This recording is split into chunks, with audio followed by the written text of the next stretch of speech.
Ekaplan. I am the executive director of Minnesota Hillel, which is the Jewish Student Center here at the University of Minnesota for the last 84 years. We have called together today because, as I'm sure you know, the encampment on campus has now been removed. Statements have come out from the university in regards to what that means and why it happened. And earlier this morning, students from Hillel, Chabad, which is the other Jewish student center on campus, A Pi fraternity, which is a historically Jewish fraternity, and Sami fraternity, another Jewishly historic on our campus, probably the longest standing Jewish organization on our campus, had an opportunity to meet with the president's office to both learn about the overnight work that was done to clear the encampment, but also to offer some thoughts from the Jewish community in regards to our hopes for how to move beyond this horrible week in the history of our university. So joining us today, and each will introduce themselves, are students that were part of this morning's meeting with the president. We will start with them being able to share with you a little bit about the discussion in that meeting and the requests that were made of our university. And then our partners from the Jewish Community Relations Council are here with us today to talk a little bit about responding to the university statement that came out earlier this morning, the removal of the encampment, and where we go from here. So I will hand it off to these ladies to share a little bit more, and at the end, happy to take some questions. Please also make sure you introduce yourself and give a spelling for our guests as you go. Okay, I'll start. My name is Alex Stewart, A-L-E-X, Stewart, S-T-E-W-A-R-T. I am a junior at the University of Minnesota, and I am currently Hillel's student president. We'll go down the line and then I'll talk. My name is Hallie Wasserman, Hallie, H-A-L-L-E, Wasserman, W-A-S-S-E-R-M-A-N. I am a sophomore on campus, and I went to the conference today with Chabad. Hi everyone, my name is Izzy Lundquist, I-Z-Z-Y-L-U-N-D-Q-U-I-S-T. I am a senior at the University of Minnesota, and I currently serve as Hillel's Vice President of External Relations. This morning, when we met with the president's office and the president himself, we started with talking about how deeply disturbed we are with all of the postings physically around campus. That means like flyers and the chalking that's been on the sidewalks, as well as on social media platforms that have been broadcasted by pretty much everybody on campus. And we acknowledge that those student groups have free speech, and hate speech is also protected free speech. But we pushed back on the university by saying, if all of those student groups have free speech, the university does as well. And we were hopeful that they would use that free speech in order to put out a statement condemning the language that's being used on campus, like globalized intifada, glory to the resistance, by all means necessary. Those are just a few of the examples in the recent days. And while our concerns were certainly heard and they empathized with us, there was not a whole lot of action steps going forward in that specific regard because, well, I guess I actually don't know why, but that was kind of not cleared up as much as I asked. It wasn't really answered. Somebody want to do another one? Yeah, we also talked about potential future steps in kind of like what Alex was saying and how to move forward. And something that was thoroughly discussed was an education program and educating other students about like the thin line between freedom of speech and hate speech, and how do we go from there, and how do we make sure that that campus is a place for all students to feel welcome, and that they shouldn't have to hide their identity or their religion. So yeah, we kind of talked about future steps in terms of educating other students, whether that be the incoming class for next year or the classes currently. And the people we met with asked for our help in creating that educational initiative, whatever it might look like, and we really appreciated that that was something that they want to do in partnership with us. We also got a lot of clarity about the actions and decisions that the university has made over the past week and a half, and how they landed at those. There's not been a lot of transparency, and there's been a lot of confusion about like the ways the university has been implementing their policies. So while it was helpful to hear that clarification, there are still a lot of questions going forward.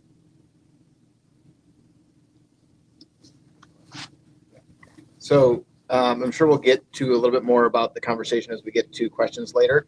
But I want to hand things now for a moment over to our JCRC colleagues to talk a little bit more about statements from the university that came out this morning, and as well as how the university has been handling the encampments and the removal of them. I think to figure out the microphone situation. So maybe we want to move quickly. We can make the adjustment. Or we should move the microphones down to campus.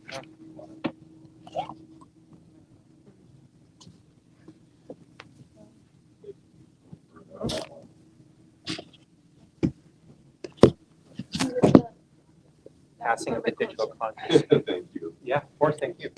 Thanks, Benji, and thanks to the students, to Chabad and Hillel for your great leadership on campus. Benji, to you, I'm here with Steve Huntington, the Executive Director of the Jewish Community Relations Council of Minnesota, and Dakota's here with my colleagues Ethan Roberts and Sami Rahami. They'll introduce themselves too, but I'm going to make reference to this letter, note, brief memorandum from the Office of the President, both the cover letter as well as view the full agreement. But I want to say a couple things preliminarily. Thank you, press, for coming over today. I know there's been a lot of action at campus lately. Appreciate you lugging all your heavy equipment up the stairs too. So thank you for coming here. Some thank yous to begin with.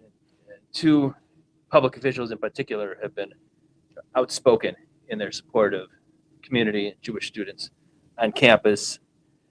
Governor Walz on Almanac on Friday reflected that he was concerned about what was happening with the Jewish students on campus and safety of the Jewish students, and all students, of course, preeminent. Governor called me today to have a discussion about this very issue. Had some time to talk with him about it. It was very gracious of the governor to call. He's very concerned, as again, on campus. He's concerned. He was going to call the president to discuss this so-called agreement that was reached today with the people who were participating in the encampment in violation of university rules. I mean, you could talk to the governor himself about his opinions of the matter, but suffice it to say, he shared our concerns about it. I also want to thank Representative Tom Emmer, the third-ranking Republican in the House Conference, the Republican House Conference, who has talked with us, or talked with his Chief of Staff, Sally Fox, as well as this letter, a very pointed letter that he sent to the university last week, asking some questions about how they are protecting its Jewish students on campus. So those are just some thank yous for people who are very important in the public life of Minnesota, for their support for the community as well as the university. But I call to your attention this letterhead, Office of the President, University of Minnesota, driven to discovery. You might recall from last Friday's press conference, Sami meticulously working through the various graphics, chants, etc., talking about the annihilation of Israel and the like. You know, all of this is background, because if one was to read through this document as well as the agreement, it certainly takes on a tone not consistent with an administration that should be concerned about sort of the harrowing messaging coming from the encampment. The graffiti, the paintings, the FU, Zionism, etc., etc., etc. Illustrative of this, as I was sharing with some before, is number 5, thawabit, Arabic word apparently, which we had to Google. Ethan Googled it. And it's described as one of the Palestinian red lines, called the right to resistance. By all means available, including armed struggle. This is adopted from SJP Columbia, the people that brought you the takeover from Hamilton Hall at Columbia University, the various Columbia colleges. What does that mean? That by any means possible, right to armed resistance, that line reads terrorism on October 7th. Yet in this document of the University of Minnesota from the president, it references. I mean, I don't know if they didn't know what it meant or didn't do any research, but it's sort of adopting the language of terrorism for an official document of the University of Minnesota is astonishing. I don't understand it, right? And it sort of goes back to this issue of rewarding very people who broke the rules at the university in camping and everything that we've been talking about and associated with the commentary arising from that encampment. And it seems as though in the negotiations with the people from the encampment that there's been a certain adoption of terms. You can go look through the document itself. Boycott, divest, ban, boycott, disclose, etc. Sort of in staccato terms, just like that. So the bottom line is you can't help but have deep and serious concerns and reservations about such an agreement, right? And the future of it holds for the university's relationship with its Jewish community, with its Jewish students, etc.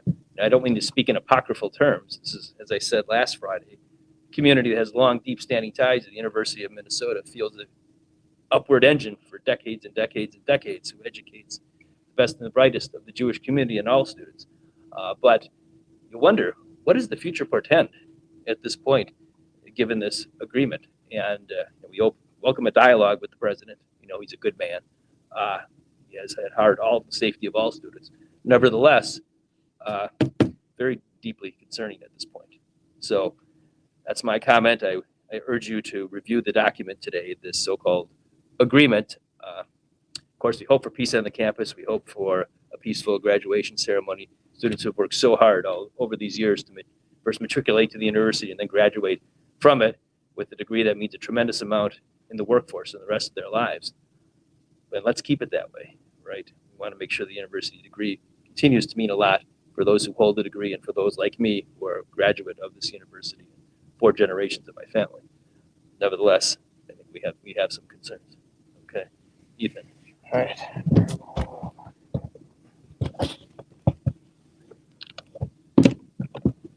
And I want to thank, as again, students and Benji and my colleagues for the card that we all have.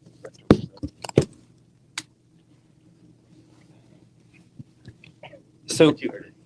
Ethan Roberts, I'm the Deputy Executive Director at the JCRC. Ethan, E-T-H-A-N, last name Roberts, R-O-B-E-R-T-S.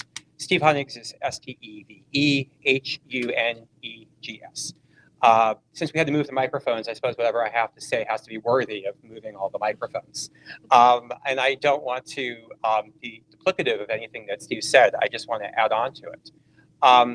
We had a brief chance to talk to the students beforehand, and we asked them a couple questions about their meeting with President Ettinger. One of those questions was, given that in the cover letter that went out to the entire university as part of the negotiations to, I guess, free the lawn from the protesters, they've agreed to give the protesters time on May 10th before the Board of Regents. That was also one of the requests that were made by the Jewish students here, who did not break the rules.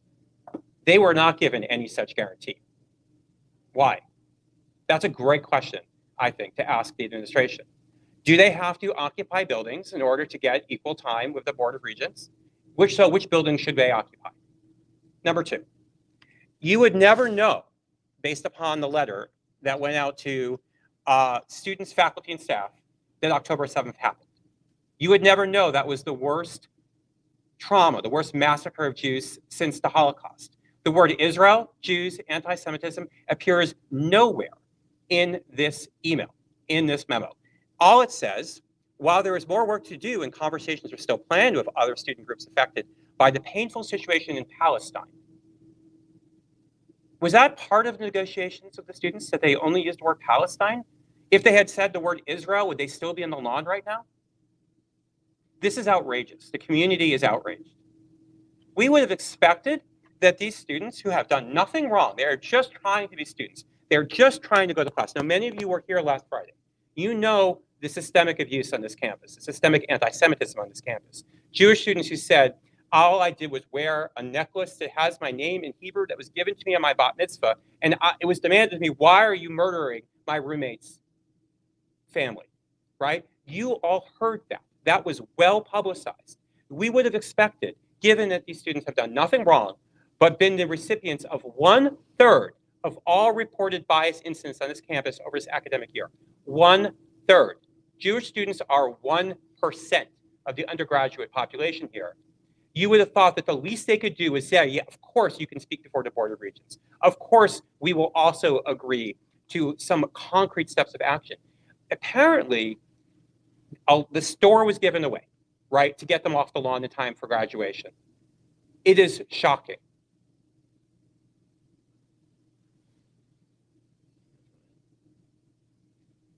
So, Wait, we got mics. Make it mic worthy, you know. before we move to questions, I just want to note that I'm really proud of the students that went to meet with the president today, taking a course of action that was productive, that was seeking opportunities for education and improvement of the campus climate for all, I think is to be commended when we see other groups going strictly to ask for things that are good for themselves. And so with that, I will open things up.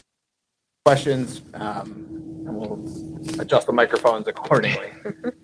So just to clarify, there was no concrete agreement made in this meeting at all.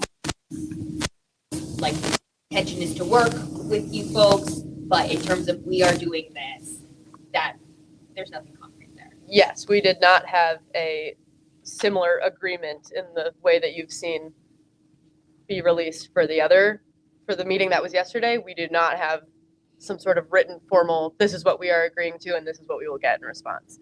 It was us presenting things that are important to us that we have seen on campus and them receiving that information and trying to console us. And there are no like firm action steps that we will see. They say that that's something that is going to happen and come out, or They did say that there will be a email coming out kind of synthesizing our conversation today, and there could be some action steps listed in that, which we are hopeful to see, but this seemed more of like a beginning stage in that type of resolution.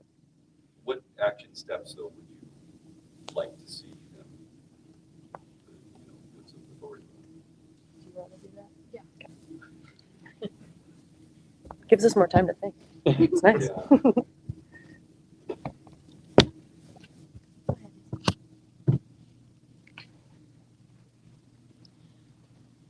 A big ask that we made of the university was to participate in an initiative called the Hillel Campus Climate Initiative.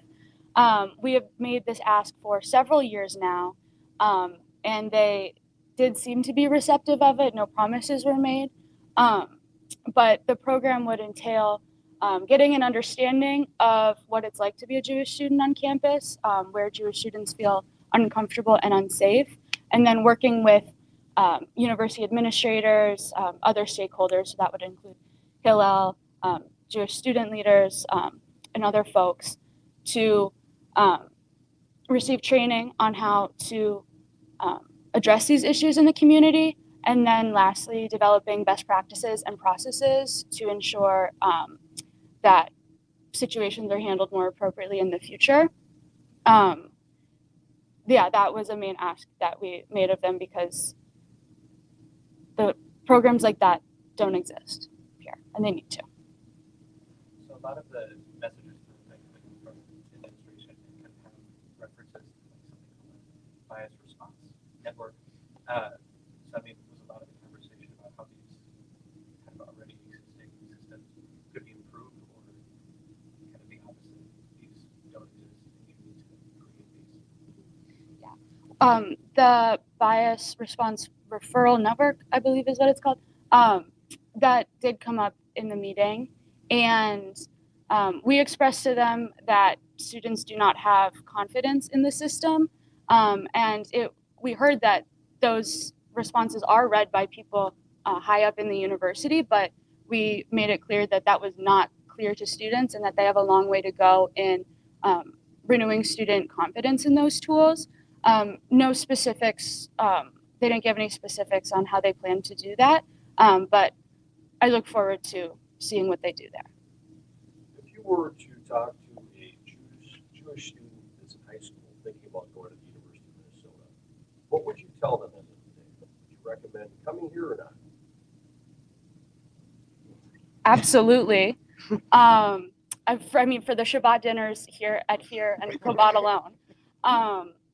Yeah, it has not been a fun week. This is not how I expected my last week of college to pan out. But it has been made so much easier by the incredible community that we have here. And I'm just so thankful every day for these people, for everyone in the community here to support. So yeah, that's what I would say. Yeah, I definitely agree with that. I think that does not take away that there is a long way for this university to go, and also along with any other university in the country. I think there are steps that need to be taken that everyone should do, but that does not detract away from the strong Jewish community that we have on campus that I would definitely recommend to others. I'll try to speak loudly so we don't need to move the microphones. I think too often over the last 6 months, campuses have been judged based on things that are beyond the Jewish community's control and the negative things that are happening that affect Jews. They have little to any coverage of the great and amazing things that are available to Jewish students on college campuses. And between the Jewish Greek life, the Jewish life programs at Hillel and Chabad, the Jewish studies program, the kosher restaurant in our union, the surrounding Jewish community that is here to support students and are only miles away, we actually have one of the better Jewish life communities that is available for a college setting in the United States. It's also fair, Benji. Let's not put it at risk. Great.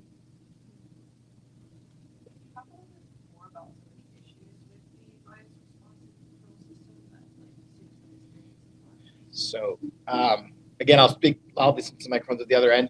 But having been on campus for a little over a decade now, and the BRRN, I think, is maybe 7 or 8 years old.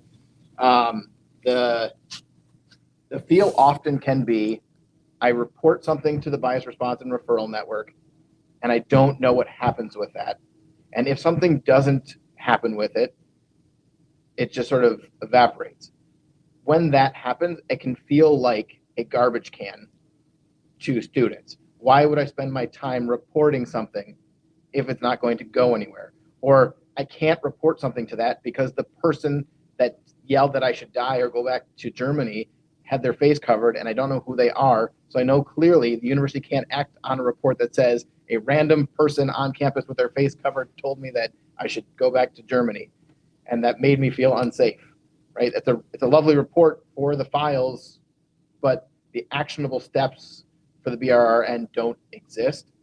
And so I think it is on the university to repair that system in a way where students feel heard and that action will be taken and that they will understand how that action is being taken so that it doesn't feel like a garbage can.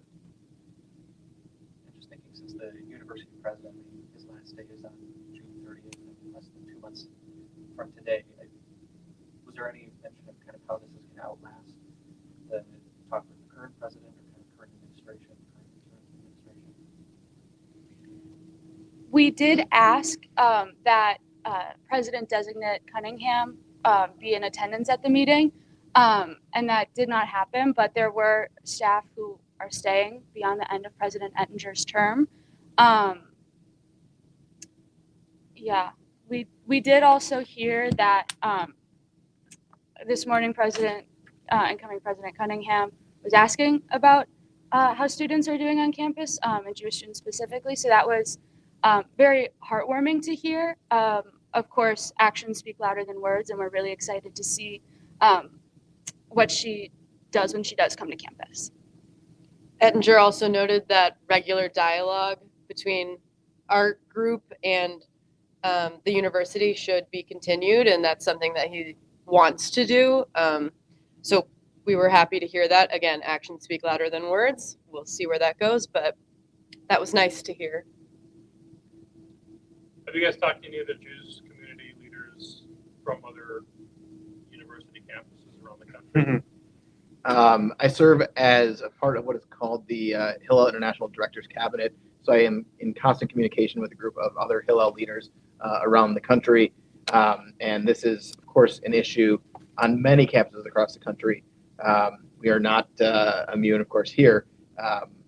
And I think everyone's sort of navigating it day by day. There's some campuses where you're seeing more police presence. There's some where you're seeing like it is here with a negotiated settlement to the end of encampments. And you are seeing others where things remain in place. And we'll see where the coming days take those campuses. One thing that hasn't been said, what day is this for the hostages? 209. 209.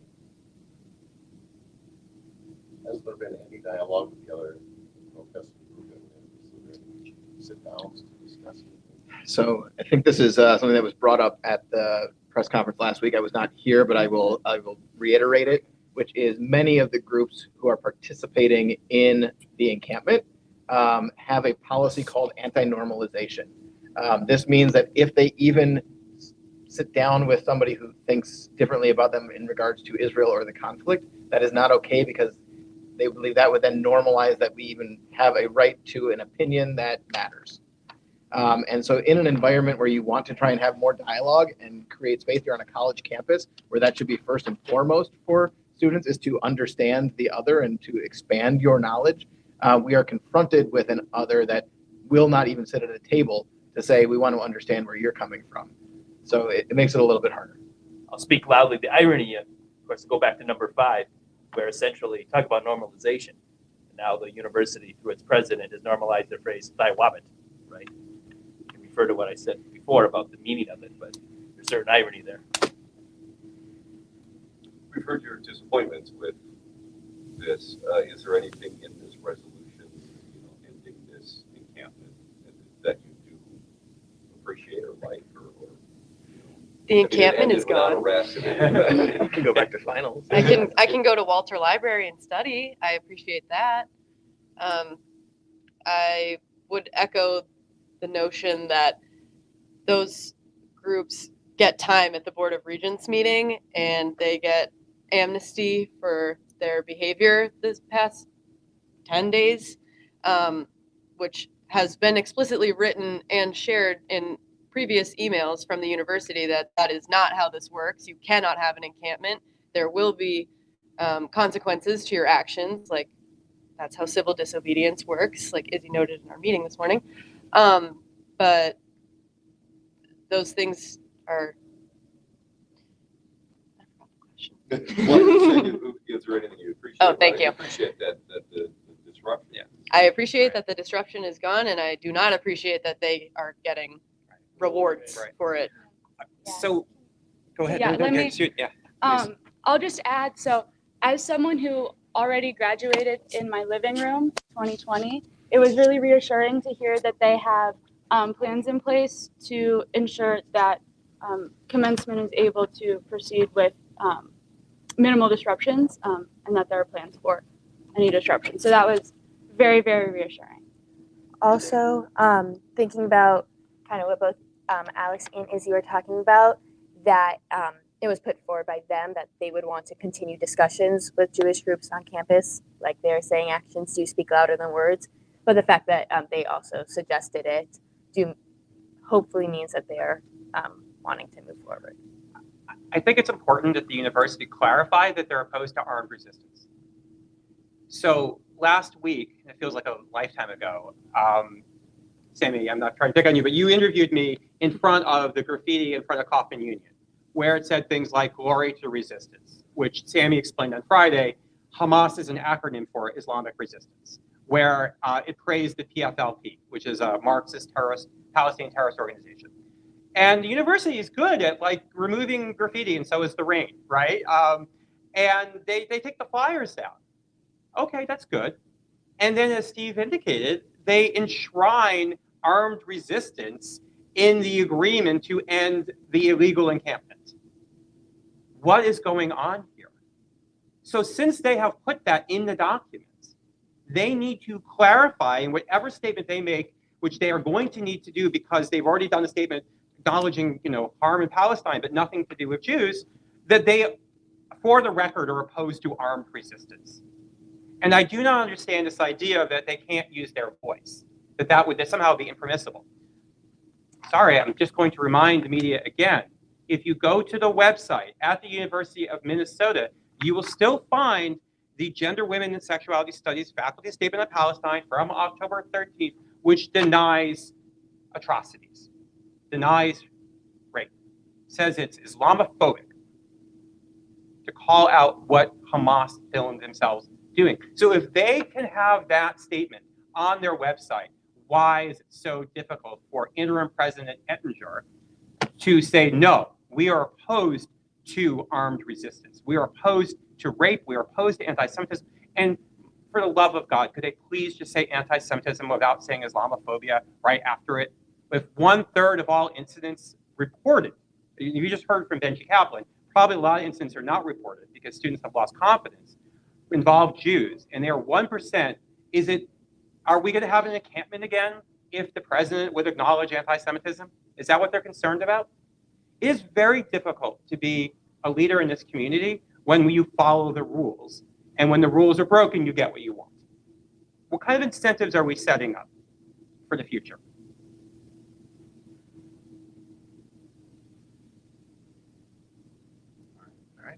Thank you all again. A couple of us can hang around for a few more minutes if there's any other questions, but hopefully this will be the last of the press conferences in regards to the encampment on campus and the university's response. And we look forward to welcoming you back for happier times and celebratory news. Thank you. Thank you.